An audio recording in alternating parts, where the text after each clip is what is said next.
Hello folks, and welcome to a painting tutorial video. I'm going to show you how to quickly and effectively paint the Ruined City buildings from the Warcry starter set. The method we'll be using involves very simple painting techniques which any level of painter can easily achieve. Now let's get straight into it. This first stage involves using rattle spray cans.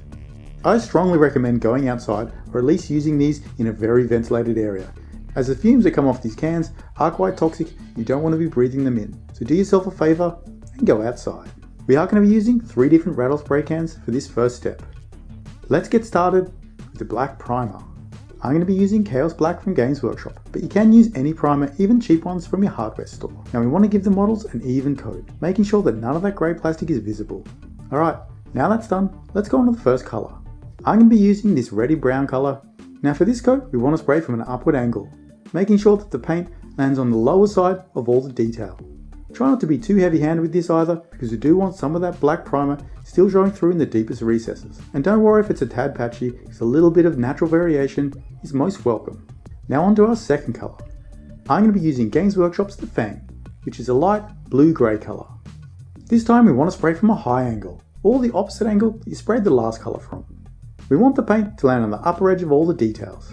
Once again, we don't want to spray too strongly, as we do want some of that black primer still showing through. And you can see that this is creating a really nice gradient, from our first colour to our second colour, and then finally to the black. It's already starting to come together. Okay, so that's the first step done. Now grab those models and let's get back inside. So this next step, we're going to do some dry brushing. And the colour that we're going to use needs to be the same as the last one applied, with a lighter hue. So I've used this blue here, and then mixed in a generous amount of white to create a light blue colour. So when you start dry brushing, make sure that the bristles on your dry brush are quite dry, because you only want to apply a small amount of paint to start. Stroke your brush from top to bottom or in a circular motion. And at this point we're really just trying to bring those details out.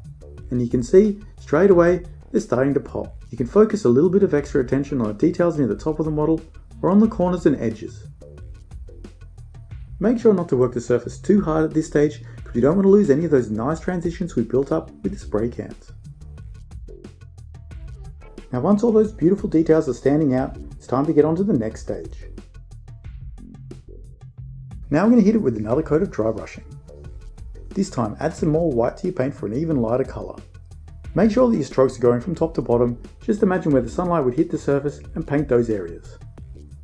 We really want to focus at the top parts of our model, the corners and the edges, to get that detail standing out and looking nice and crisp. The important part of this step is to make sure you paint a smaller area than you did in the last step. So you don't want to undo all that work we've done, and this is really just to add to the overall gradient and more transition.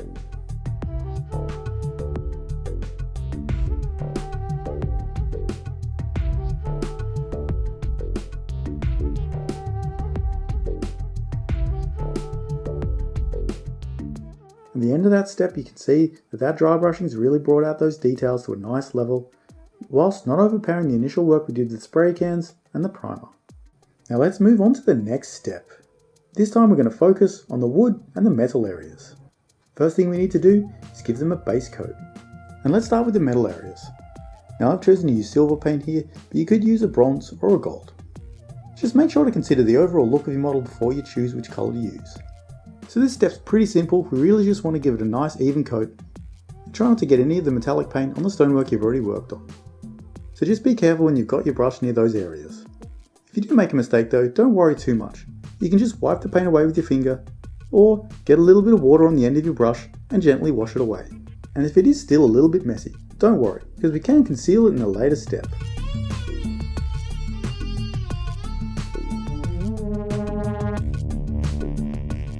Once all the metal areas are done, let's move on to the wood. Now I've chosen to use a light brown colour. It does look quite bright right now, but we are going to put a wash over this later on, so I do want the colour to be brighter so that it still shows through after we put the wash on. Now go ahead and apply the paint just like we did with the metal areas, although this time I'd add a little bit of water into the paint to increase the flow, so that it easily washes into the detail of the planks. Once again, do be careful when the brush gets close to the parts we've already done, so you don't want to get any brown paint on those. Remember, you can just wipe the paint away or give it a gentle wash if you do make any mistakes.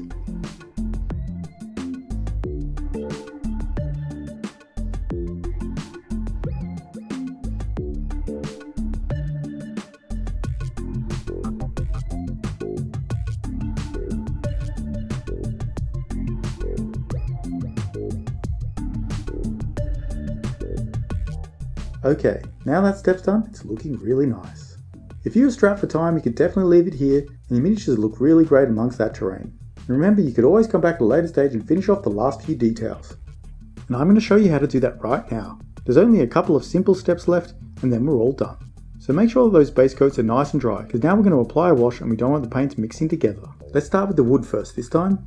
I've chosen to use Wildwood Contrast Paint from Games Workshop. Now if you don't have the Wildwood Contrast Paint, you can just use brown wash or a black wash, or even just watered down paint. It just might take a few extra coats. I did add some extra water to this to increase the flow, make sure that the paint really run down into those recesses of the detail. I also wanted to lighten it up a bit so that it didn't overpower our base coat, as we still want some of that colour showing through after it's dried. Now go ahead and give it a generous coating, and of course taking extra care when we get close to the parts we've already finished. Just be wary of flicking any paint off the end of your brush onto finished areas. So try not to paint too swiftly around the edges, otherwise you might spray some unwanted paint across your model. Now onto the metal areas. I've chosen to use Agrax Earthshade for a dirty weathered effect. However, you could use a black wash for a slightly cleaner look, or a lighter brown wash to create a rusty look. Now go ahead and give this a nice generous coating on all of the metal areas, focusing a little bit of extra paint where the bars meet the wall sections, to create a little more separation of the two elements. Now at this stage, if you did get any metallic paint on your stonework, you can dab a bit of wash over those areas to mute the colour and conceal your mistakes. Now once all that's done, it's nearly finished. You just got to wait for that to dry, because the next stage we're going to get back in there and do a tiny bit of dry brushing, and we don't want any of the paint to be wet. So give it a good 30 or 40 minutes. And now for the final stage. Now let's dry brush the wood and the metal areas.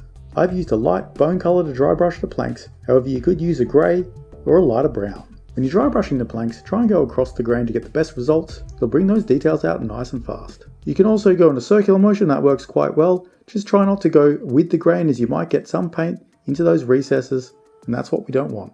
You can see all those nice details really starting to stand out. After I was happy, I added a tiny bit of white to my bone colour and just did a finishing dry brush on the very edges of all the details, just to create a tiny bit of extra contrast. And now for the metal areas. Just get a bright silver, and pick out the uppermost details, and focus most of your painting on the centre of all of the metal areas. We really just want to pick out a few spots that would catch the light and give it a nice metallic gleam.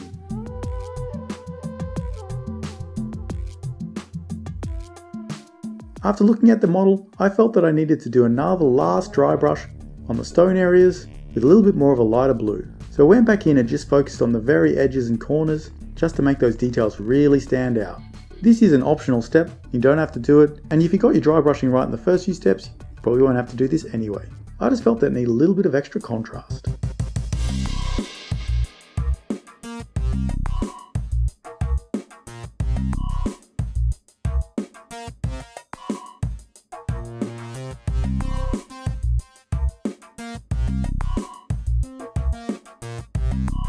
And once that's done, it's all finished.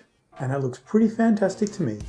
And by combining a few simple techniques, we were able to create a really convincing result, with a bunch of really nice transitions, texture, and depth. And the great thing about this method is that you can create a lot of different variations and effects by simply changing the colours that we put down with the spray cans and the dry brushing. And I recommend you try using different combinations to see what you can come up with. And of course, this method can be applied to any terrain building kits that you might have, not just Games Workshop ones. I really hope that this tutorial helped you out, or inspired you to throw some paint on some unfinished terrain that you had lying around. And if you did like the content, please give it a like, share it around, and subscribe to the YouTube channel. There's plenty more videos coming up, and I really hope you can join me for some of those. Until then, take it easy, happy painting, and I will see you in the next one. Bye for now.